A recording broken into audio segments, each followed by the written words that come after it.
আসসালামু আলাইকুম। দাউদ হয়েছে, দাউদ কমতেছে, ওষুধ খাইতেছি, সারতেছে, আবার আগের মতো হয়ে যাচ্ছে। সমাধান কি হুজুর? আপনি বিশ্বাস করেন, আপনি হাজার লক্ষ টাকার ওষুধ খেয়ে ফেলাই দেন, পাশাপাশি আপনি অ্যালার্জেটিক খাবারটা খাচ্ছেন, পাশাপাশি অপরিষ্কার থাকতেছেন, পাশাপাশি আলো বাতাস এইগুলো আপনার দাউদের উপরে লাগাইতে দিচ্ছেন না, একটা হাওয়ার মধ্যে আপনার দাউটা রাখতেছেন না, আপনি কোশ্চিন কালে সুস্থ হবেন না। বহুত মানুষ আছে রানের চিপাই দাউদ, আন্ডারপ্যান্ট পরা বন্ধ নাই, একই আন্ডারপ্যান্ট রেগুলারই করে, পরিষ্কারও করে না।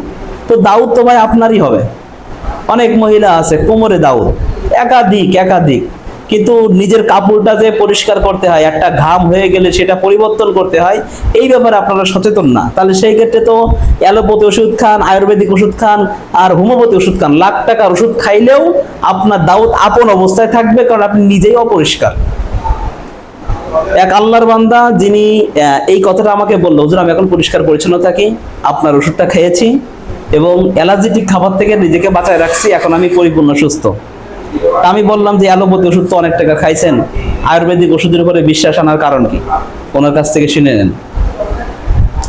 তো এরকম হাজারো পেশেন্ট, তারা নিজেদের কারণে অসুস্থ, আর প্রতারণার শিকার তো আছেই, অনলাইন থেকে প্রতারণার শিকার আছে, এবং নিজেদের কারণে তারা অসুস্থ। ভাই আপনি অ্যালার্জেটিক খাবারটা থেকে একটু দূরে রাখেন, নিজেকে একটু দূরে রাখেন, পাশাপাশি নিজের কাপড় চোপড়কে একটু পরিষ্কার পরিচ্ছন্ন রাখেন, ঘাম থেকে দূরে রাখেন, এবং আপনার দাউদ যেটা হয়েছে এটা একটা শুষ্ক আবহাওয়ার মধ্যে নিয়ে আসেন, ওইখানে আলো লাগবে, বাতাস লাগবে, এমন একটা ব্যবস্থা করেন। ইনশাআল্লাহ এই ওষুধের মাধ্যমেই আপনি পরিপূর্ণ স্থায়ীভাবে সুস্থ হবেন, যেভাবে আল্লাহর বান্দা সুস্থ হয়েছে। ইনার মতো একজন না, হাজার হাজার মানুষ সুস্থতার কেন্দ্র থেকে ওষুধ নিয়ে এখন পরিপূর্ণ স্থায়ীভাবে সুস্থ। ওষুধটি অর্ডার করতে স্ক্রিনে দেওয়া নাম্বারে ফোন করেন, আপনি আমাকে মেসেজে নক করতে পারেন, তো হোয়াটসঅ্যাপে নক করতে পারবেন। তো ভালো থাকবেন, সুস্থ থাকবেন, সুস্থতার কেন্দ্রের সাথে থাকবেন। আসসালামু আলাইকুম ওয়া রাহমাতুল্লাহ।